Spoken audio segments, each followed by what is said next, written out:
Hi, I'm Alexandra, and this is my Journal 3 on musical Lineage. Today, I will be presenting the musical history and analyzing the stylistic influences of the American rock group The Doors. This band was formed in Los Angeles in 1965 by the singer Jim Morrison with Ray Manzarek on the keys. The guitarist was Robbie Krieger, and John Densmore was on the drums.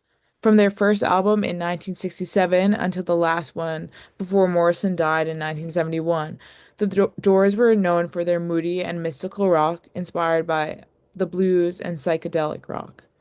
The temperamental and spiritual lyricism and melodies of the Doors' music were also inspired by some of the greatest intellectuals. And I think it's really cool that one of the most notable intellectuals that Morrison was particularly influenced by was Friedrich Nietzsche. And it seems like he was a very good student, and it's very interesting to me. So the Doors presented a unique mix of the blues, psychedelic rock, and also erratic behavior, which is also thanks to Jim Morrison's own personal life. And they continue to influence ambitious musicians and artists in psychedelic rock and also music more generally. Um, so in this paper, I will focus on psychedelic rock style of the Doors, particularly the stylistic elements of mixing different instruments, uniquely the organ and the guitar, and the abstract and exceptional lyricism. Um, Focusing mostly on the latter. To track the musical lineage of the Doors, I will look at how they were influenced by the music of the Rolling Stones and Jimi Hendrix.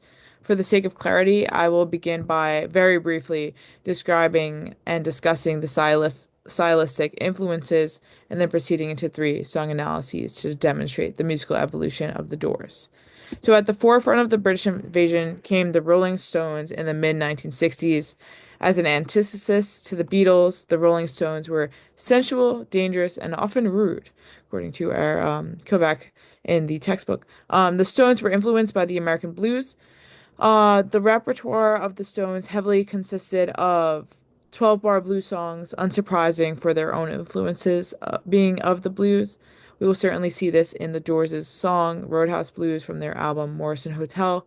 The overall ambitious and rebellious nature of the Rolling Stones also allowed the Doors and other psychedelic rock artists to express that side of themselves, mainly thanks to the Stones' very own Mick Jagger. So the solo artist, on the other hand, Jimi Hendrix, was a leader in the psychedelic rock world. Hendrix played a forceful role in the rock movement as a guitarist, as we learned a lot about in the documentary. Also a songwriter and a singer, especially with the use of his electric guitar. In her article, Progressive Rock and Psychedelic Coding in the Work of Jimi Hendrix, Sheila Whiteley examines the arrangement and style of Hendrix's music, specifically noting the hallucinogenic experiences evoked through this style of music. The same type of engineering of the tempo and the instrumentation is present in the Doors, which I will demonstrate in my song analyses. So I would like to begin my investigation of musical and stylistic elements with the Doors' debut album released in 1967 called The Doors. Great name. Across all of the tracks, this album demonstrates the influences of psychedelic rock, the blues, and jazz, particularly through Morrison's chilling lyricism and the organ-heavy sounds, which are complemented by different guitar styles. So I would argue that all the songs seek a higher sense, which fuels into the psychedelic nature, and I find that this style is most prevalent in the song Light My Fire. So this song was quite controversial because of how like the themes were quite sensual and um not your typical average person should engage in type of behavior that Light My Fire was endorsing or promoting. So people didn't like that, even though it's a great song in my opinion. From the beginning of the introduction of the song, so we have the organ that sets the scene and will persist through the 7 minutes and 9 seconds of the runtime of the song. Furthermore, in the middle of the song, there's a quite lengthy 4 minutes and change instrumental section of both organ and guitar solos in a fluid jazz influenced style. And as the end of the instrumental section approaches, there's a shift in the attention from the organ to the guitar. So we go from the organ to a more intricate and dynamic tone, which is certainly reminiscent of Jimi Hendrix's own approach to his electric guitar. And in both this song and Hendrix's personal style, there's a stress on more improvisation, which is again returning to the style blues and the jazz era, which is more of smooth, pulsating beat, especially fitting within psychedelic rock. So in an interview, Bobby Krieger talks about his inspiration for writing the lyrics for Light My Fire. So he actually wrote this, not supposedly not Jim Morrison, but he says, quote, I had the idea of writing about the four elements, earth, air, fire, and water, and I picked fire because I like the Stones song Play with Fire, end quote. So obviously, in addition to the recognizable like style influences of blues and jazz that come from Jimi Hendrix and come from the Rolling Stones, it's an obvious connection that the Doors, the artists in the Doors, were listening to the Rolling Stones and taking inspiration from them. And I think it's just cool that he notes them specifically. So I think that's a one of the core inspirations for this song and more generally for the Doors. So as we move through Jim Morrison's troubled life, alongside the Doors career, we will continue to receive more psychedelic rock and the blues in Morrison Hotel, which happened when he got out of prison again. It was released in 1970, and similar to their first album, Morrison Hotel highlights themes of struggle and ambitiously signals societal issues of like social unrest, which we see in the song Peace Frog, but also capitalism and like the American dream failing, which is something I'll get to on my next slide, which is primarily in the Roadhouse Blues. And overall, I would say there's a sense of restriction against, not restriction, resistance against authority, higher authority, which is certainly a key aspect in rock in general, but especially for the Doors, and I would say the Rolling Stones too. So that is another similarity that they have in common. So in the instrumental introduction of the Roadhouse Blues, there is a unique insertion of the harmonica with the piano and the guitar, which is a uniquely blues component of the style. So on the one hand, the harmonica gives the song the heightened blues feelings, and on the other hand, the piano is dynamic. It is hard, like the notes are distinct and hard, but it's also reminiscent of the blues. So lastly, in this analysis of instrumentation, the guitar is that part that resembles the smooth, loose playing style, similar to what we heard in Light My Fire and in Jimi Hendrix.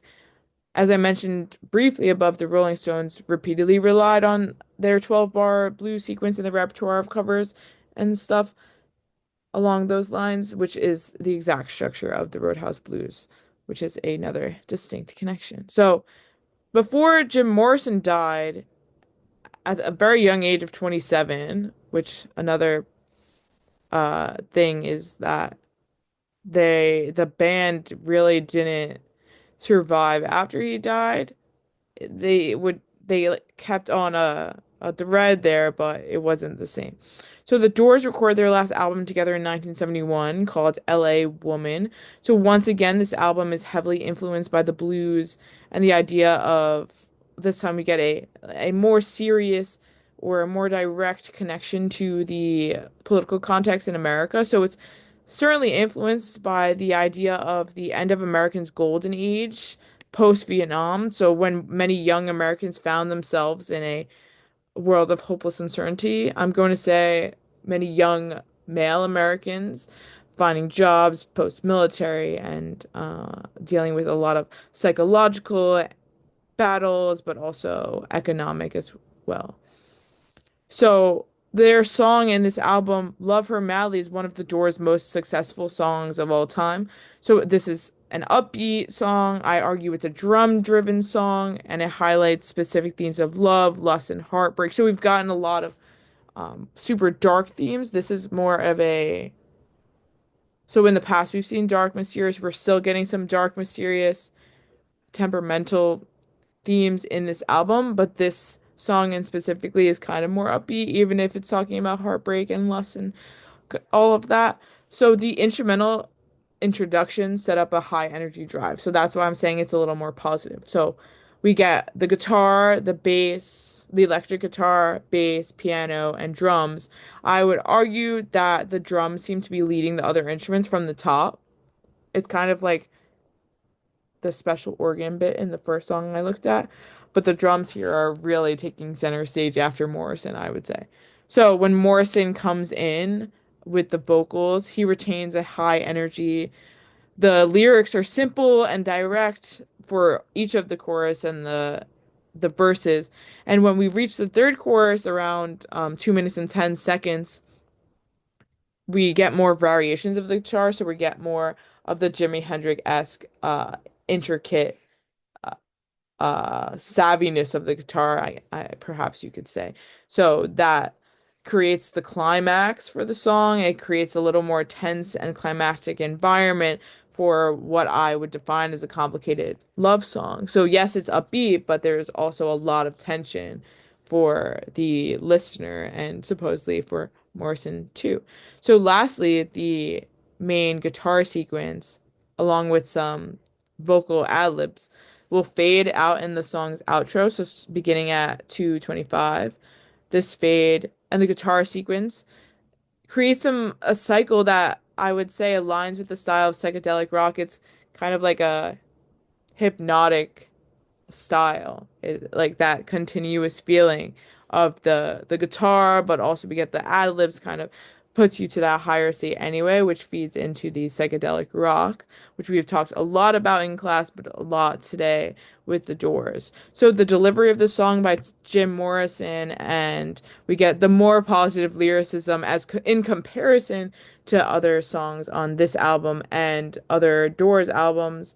It's similar to the intense and invigorating talent of the Stones Mick Jagger, who I would say like his moves, his attitude, also his just vocal talent is something that the Doors certainly took as inspiration alongside the blues and the jazz. So I would like to end for this song the use of the piano instead of per se the organ, which we saw earlier in the Doors' career, is also related to the Stones stylistic choices for closely relating to the blues. So some concluding thoughts. So the Doors music represents a mix of psychedelic rock, blues, and jazz, which have been shaped by the influence of the Rolling Stones and Jimi Hendrix. So throughout their instrumentation, we have the piano, the electric guitar, the bass, the organ, and sometimes the harmonica, the lyricism, which is finds its references in philosophy, poetry, and the deep dark mind of Jim Morrison and whatever is going on in his life. And we get intense performances, which is certainly uh, in line with how Mick Jagger did in the Stones and the stage presence of Jimi Hendrix. So through these three things, I would say, instrumentation, lyricism, and intense performances, the Doors have created a unique sound that captures the rebellious spirit of the early 1970s for the American audience and also the global one. So their music evolved, reflecting personal and societal struggles, which is certainly a aspect of general rock, that style. And it maintained, I would say, that throughout the tenure, the short tenure, I suppose, of the Doors, they have retained their attitude for being a psychedelic rock band, for addressing personal and societal struggles while also presenting it in a very artistic manner. So I would say from the hypnotic, psychedelic organ melodies in the first album with Light My Fire, and then we get more blues infused rhythms with the harmonica and Roadhouse Blues, and then we end with the more energetic drive, more positive in Love Her Madly, speaking to the more societal troubles in America. And the Doors as a whole throughout these years, throughout these albums with these songs, have continuously pushed musical boundaries, trying to incorporate many different things and expand with every song and every album. And I would say their legacy endures, and that is why we continue to listen to them. So thank you for listening and hope you enjoyed this one.